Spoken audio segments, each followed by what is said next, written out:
Welcome back, everyone, for another deep dive. This time we're taking a look at The Freelancer's Bible by Sara Horowitz. Oh, yeah, I've heard of this one. Have you ever had the chance to check it out? I haven't read the whole thing, but I've skimmed through it, and it's an interesting read, for sure. Yeah, for anyone who hasn't heard of this book, maybe you're thinking, a whole Bible? It sounds a bit intimidating, right? Yeah, like, where do you even start with a title like that? But really, it's more like a friendly guide to navigating the freelance world. And surprisingly funny, I have to say. Yeah, I was really surprised by that, too. I wasn't expecting that at all. It's not your typical dry business book. Definitely not. Yeah. And it's perfect whether you're already a seasoned freelancer or just starting to think about dipping your toes in. It's got something for everyone. Exactly. Yeah. So today, our mission is to break down this freelancer's Bible. Extract those golden nuggets of wisdom. Exactly. Those golden nuggets that can help all of us thrive in this ever-changing work world. Especially these days, it feels like everything is changing so fast. Right. So think of this deep dive as like a crash course in freelancing. Yeah. So, with a few laughs along the way, of course. Of course. All right, so the book starts by setting the stage, Painting a picture of the freelance landscape. Yeah, and defining all the different types of freelance work out there. Because it's not all one size fits all right. Right. I think a lot of people just think freelancer and that's it. But Horowitz breaks it down. You've got your independent contractors, your temp workers, and even these permalancers. Yeah, permalancing. I'd never even heard of that before reading this book. It's becoming more and more common, though. So she uses all these real-world examples to make these distinctions super clear, which I found really helpful. Oh, for sure. It makes it so much easier to understand, where you fit in. And she doesn't shy away from the challenges either, The ups and downs that come with freelancing. Exactly. Mm. But she also highlights these 4 key areas where freelancers have a unique advantage. Oh, yeah. What are those again? So she talks about security, sustainability, leverage, and community. Interesting. Okay, so let's break those down a bit because I think a lot of people, especially those who've never freelanced, might think, security. How can you be secure when you don't have a steady paycheck? Right. That's what I thought, too. But Horowitz argues that freelancers are actually more secure in a lot of ways because they're not reliant on just one employer. So like you're not putting all your eggs in one basket. Exactly. They have the flexibility to adapt to market shifts and create their own opportunities, which is pretty crucial in today's uncertain economy. It's like being your own safety net in a way. Yeah, exactly. Now, for sustainability, she talks about how freelancers can build long-term careers by cultivating relationships. It's not just about hopping from one gig to the next. Definitely not. It's about building a reputation and a loyal client base. So you're creating a sustainable income stream over time. Exactly. Now, with leverage, she's talking about how freelancers have more control over their time and their rates. They're not stuck in the traditional corporate hierarchy. Right? They have the power to negotiate and set their own terms, which can be really empowering. And finally, community. She emphasizes the importance of connecting with other freelancers, Building a support system. Yeah, because it can get lonely sometimes when you're working by yourself. Definitely. And having that network of people who get it, People who understand the challenges and the rewards of freelance life. It can make a huge difference. Absolutely. So Horowitz paints a pretty compelling picture of the opportunities that come with freelancing. Yeah, she definitely makes it sound appealing. But she's also realistic. She doesn't sugarcoat the challenges. And I love how she weaves her own personal story into the book. Yeah. Yeah, it makes it so much more relatable. Like she talks about how she got into freelancing and the ups and downs she faced along the way. And those little nuggets of wisdom from her mom. Yes. I love that part. Like, take a deep breath and put one foot in front of the other. It's such simple advice, but so powerful. Yeah. Right. And it's something we can all apply to our own lives, whether we're freelancers or not. Definitely. So it seems like resilience is a big theme in the book. Oh, yeah. She emphasizes that a lot. Yeah. Freelancing, like any career path, has its challenges. You're going to hit roadblocks. You're going to have setbacks. But it's about how you bounce back. Yeah. Learning from those experiences and coming back stronger. And that's where having a strong support system can really make a difference. Which brings us to one of my favorite concepts from the book, the love network. I love that term. It's so much more than just your typical networking. It's not about collecting business cards and making superficial connections. Right. It's about building genuine relationships, fostering reciprocity. And creating a community where everyone thrives. Yeah, and she uses this metaphor of a love bank, It's like you're making deposits by offering support referrals. Just being there for others. And when you need help, you can draw on that reserve of goodwill. It's like investing in relationships, not just transactions. And she gives some really practical tips for building this love network. Yeah, offering referrals freely, staying in touch, even when you don't need anything. And sharing information generously. It's really about shifting our mindset from competition to collaboration, Recognizing that we're all in this together. And that's a message that's so relevant for everyone, whether you're a freelancer or not. Absolutely. It's about how we approach relationships in all areas of our lives. Okay, so we've talked about the big picture of freelancing.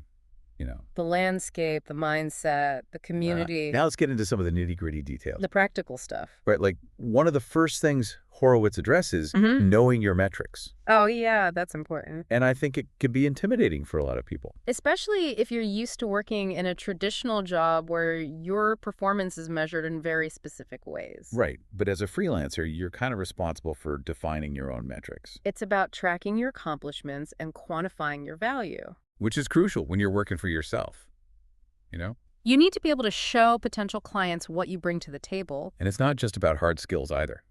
No, she really stresses the importance of soft skills like communication, problem-solving, leadership. Because those are essential for any freelancer, regardless of their field. Yeah, no matter what you do, you need to be able to communicate effectively, manage your time, and solve problems. And she even gives specific examples of metrics freelancers can track. Like what kind of examples? So for a writer, it might be the number of articles published or their social media reach. Oh, okay, that makes sense. For a designer, it could be awards won or the increased engagement their designs have generated. It's all about building a portfolio of data points that demonstrate your impact. Exactly. And this is valuable even for those in traditional jobs, Being able to quantify your achievements and highlight your soft skills can make you a more valuable asset to any employer. Okay, now let's talk about something that can make even seasoned freelancers sweat.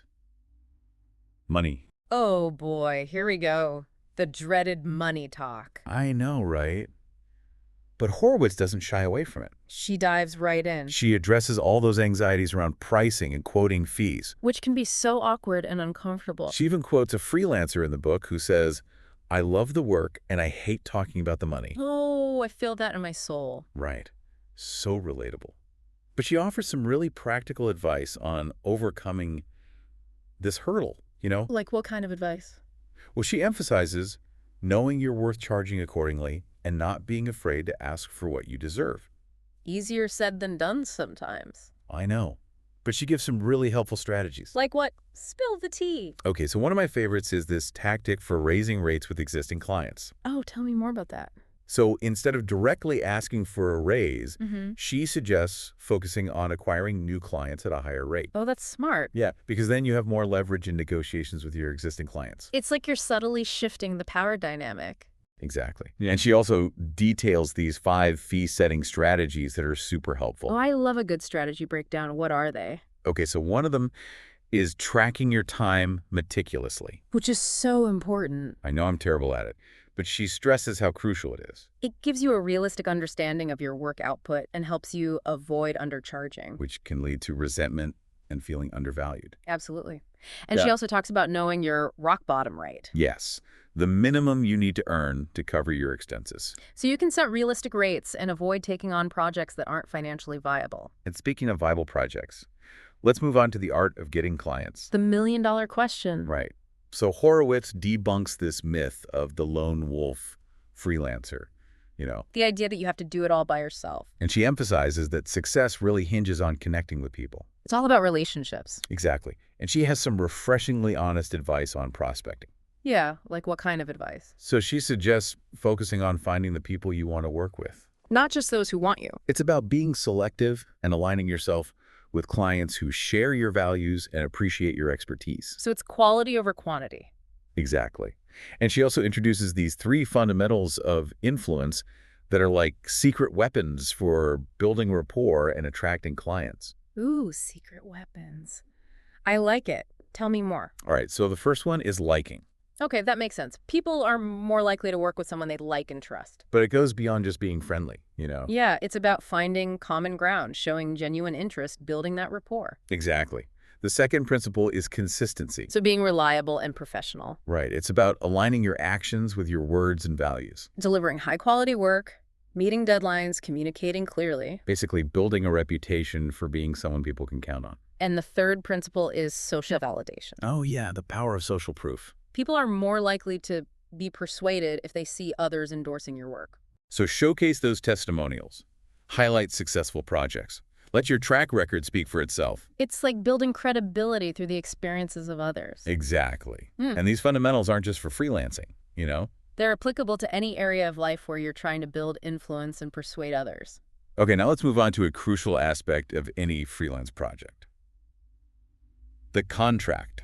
Dun, dun, dun. The legal stuff. I know contracts can seem so formal and intimidating. Oh, I hate dealing with contracts. But Horowitz breaks it down in a way that makes it much less daunting, you know? How does she do that? Well, she emphasizes that a well-crafted contract protects both you and the client. Okay, that makes sense. It clearly outlines expectations, payment terms, even what happens if things go wrong.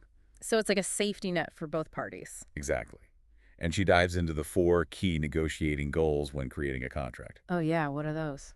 So she focuses on scope of work, payment terms, intellectual property rights, and termination clauses. Okay, those all sound important. Especially the termination clauses. Yeah, you don't want to get stuck in a project that's not working out. And having those details spelled out can save you a lot of headaches down the road. Definitely.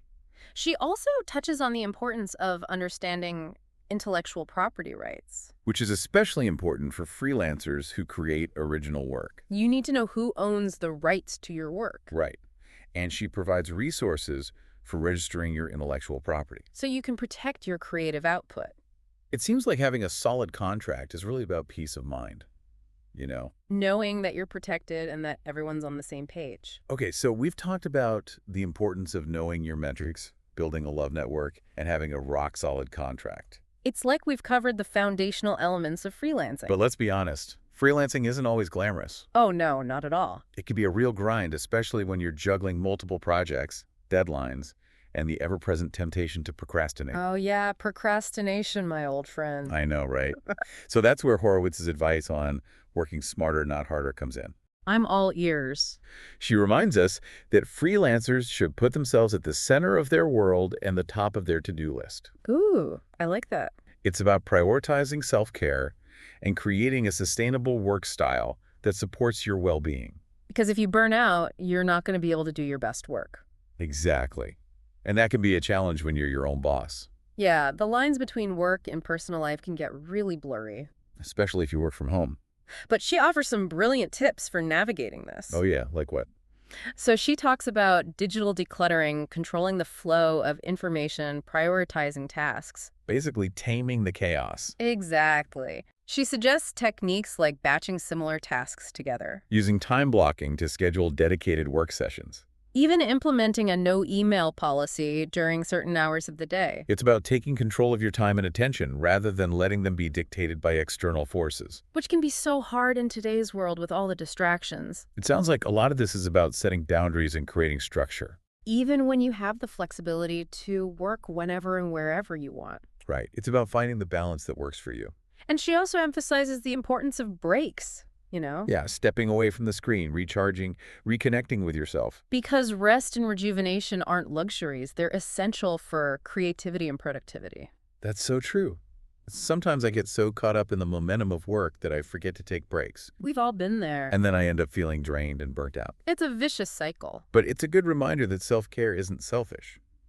It's essential for sustaining your energy and passion for your work in the long run. Okay, so we've covered a lot of ground in this first part of our deep dive into the Freelancer's Bible. From defining different types of freelance work to navigating the emotional and logistical challenges of being your own boss. We've explored the importance of building a strong love network, knowing you're worth mastering the art of contracts. And even taking care of your financial future. But there's so much more to discover in this book. Oh yeah, we've just scratched the surface. So stay tuned for part 2, where we'll delve deeper into Horowitz's insights on working smarter, finding your ideal clients, and building a thriving freelance business that aligns with your values and goals. All right, so we're back for part 2 of our deep dive into the Freelancer's Bible. Picking up where we left off, we laid that foundation. All those essential elements of freelancing, like building your love network, and mastering the art of contracts. And now we're ready to dive into those practical strategies and mindset shifts. That can really help you thrive as a freelancer. And Horowitz doesn't disappoint. Not at all. She really gets into the nitty-gritty of making freelance life work. One of the things that really stuck with me was her emphasis on working smarter, not harder. Oh, yeah, that's so key. Because it's so easy to get caught in that hustle and grind, you know? Always feeling like you have to be working, working, working. But she reminds us that efficiency and strategic thinking are just as important as putting in the hours. It's about being intentional with your time and energy. And she gives a ton of practical tips for maximizing your productivity and minimizing distractions. Oh, yeah. What are some of her suggestions? Well, she talks about techniques like batching similar tasks together so you're not constantly switching gears. Oh, yeah. That makes sense. And using time blocking to schedule dedicated work sessions. So you're not just reacting to whatever comes up throughout the day. Exactly. And she even suggests implementing a no email policy during certain hours. Oh, that's a good one. I need to try that. It's all about creating a structure that supports your workflow and protects your time and energy. Even when you have that flexibility to work whenever and wherever you want. And speaking of technology, she also talks about leveraging all the amazing tools that are out there to streamline your processes. Oh, yeah. There are so many great apps and software programs these days. Think about project management apps, time tracking software, even automation tools that can handle those repetitive tasks. It's like having a virtual assistant. Right. And it frees up your mental space for the creative and strategic work that only you can do. And on that note, Horowitz also emphasizes the importance of building an online presence as a freelancer. Oh yeah, that's crucial in today's digital age. Absolutely. You need to have a website, a portfolio, active social media profiles. It's all about establishing your brand, showcasing your expertise, making it easy for potential clients to find you. And to stand out from the crowd. Right. Because there's so many talented freelancers out there. But she encourages you to be strategic with your online efforts. Focus on those platforms that align with your target audience. It's not about being everywhere. It's about being in the right places. So once you've got that online presence established, how do you actually go about finding those ideal clients? Yeah, that's the million-dollar question. Horowitz offers a refreshingly honest perspective on prospecting. What does she say? She reminds us that it's a numbers game. You're not going to win them all. Exactly. You're not going to land every client you pitch to, and that's okay. It's all about persistence and resilience. And refining your pitch as you go along. So you're constantly improving and learning from each experience. And she also stresses the importance of focusing your energy on those clients who are the best fit for your skills and expertise. It's about quality over quantity, finding those clients who truly value your work and are a joy to collaborate with. Which brings us to one of her key strategies, niching down. Oh, yes, specializing in a particular area. So instead of trying to be a jack of all trades, You become the go-to expert in your niche. and she provides practical advice on how to identify your niche, research your system, your target market, and craft that compelling pitch that resonates with your ideal clients. And of course, having a killer portfolio to showcase your best work. It's like your visual resume, Yeah. a tangible representation of your skills and experience. But it's not just about the final product. It's about telling the story behind the work, explaining your process, showcasing your problem-solving abilities. It's about demonstrating the value you bring to each project. So we've talked about working smarter, building an online presence, finding ideal clients. It seems like we're really hitting our stride on this freelance journey. But let's be real. Freelancing isn't always rainbows and butterflies. Definitely not. There are those inevitable ups and downs, those challenges that can really test your resilience. And sometimes your sanity. Oh, yeah, for sure. But Horowitz offers some great advice on maintaining a healthy work-life balance and managing those inevitable challenges. See, like a freelance therapist. Right. And one of the biggest things she talks about is setting boundaries. Oh yeah, that's crucial, especially when you're working from home. It's so easy to let work bleed into your personal life. And she encourages you to create a dedicated workspace Even if it's just a corner of your living room, and to actually schedule downtime for yourself. it's about prioritizing your well-being. Because if you're not taking care of yourself, you're not going to be able to show up fully for your clients. And she also stresses the importance of staying connected. Building a support system that can help you navigate those challenges and celebrate those wins along the way. So it's not just about those professional connections, it's also about those personal relationships. Friends, family mentors, people who can offer you guidance and support. It's about recognizing that you don't have to go it alone. And she also reminds us that it's okay to ask for help when we need it. There's no shame in admitting that you don't have all the answers. And sometimes just talking things through with someone you trust can make a world of difference. Now let's talk about a challenge that can be particularly daunting for freelancers: managing irregular income. Oh yeah, the dreaded feast or famine cycle. It can be so stressful not knowing how much money you're going to make from month to month. But Horowitz offers some really practical advice for smoothing out those income bumps and creating a sense of financial stability. Like what? I'm all ears. Well, first and foremost, she emphasizes the importance of building that financial cushion. So having some savings set aside to cover those lean periods. Exactly. Because there will be times when projects are scarce or payments are delayed. It's like having a safety net for your finances. And she also stresses the importance of diversifying your income streams if possible. So not putting all your eggs in one basket. Right. Maybe you take on different types of projects or work with a variety of clients. Or explore those passive income streams. It's about spreading the risk and creating multiple avenues for generating income. And she also gives some really helpful tips on budgeting and tracking your income expenses. Which can be so tedious, but it's crucial for staying on top of your finances. Especially when you're dealing with those irregular income streams. And she even suggests automating your savings contributions. So you're consistently putting money aside without even having to think about it. It's all about taking control of your financial destiny and creating a sense of security and stability, even amidst the unpredictability of freelance life. And she also talks about retirement savings options specifically for freelancers. Absolutely. She highlights the SEP IRA as a great option because it allows self-employed individuals to set aside a portion of their income for retirement. It's so important to be thinking about the long term. And she also touches on other options, like solo 401ks and Keogh plans. She really provides a comprehensive overview of the financial side of freelancing. Which can be so overwhelming, but she breaks it down in a way that's easy to understand and actually empowering. It's like she's giving you the tools and knowledge you need to take control of your financial future. So we've covered a lot of ground in this second part of our deep dive into the Freelancer's Bible. We've explored strategies for working smarter, finding those ideal clients, navigating the emotional and financial challenges of freelancing, and even planning for our financial future. But there's still so much more to discover in this book. Oh yeah, we've just scratched the surface. So stay tuned for part 3, where we'll wrap up our exploration of the Freelancer's Bible and delve into some of Horowitz's most insightful advice on building a sustainable and fulfilling freelance career. All right, so here we are, the final part of our deep dive into the Freelancer's Bible. I can't believe we've already covered some. I know, right? But we've saved some of the best stuff for last. Oh, definitely. We've talked about all the practical aspects of freelancing. Finding clients, setting rates, all that good stuff. But now we're going to dive into the heart of it. That mindset that can really make or break your freelance journey. And Horowitz calls it the freelance mindset. It's all about adaptability, resilience, and a willingness to embrace the unknown. It's like stepping outside that traditional 9-to-5 box. And creating your own path.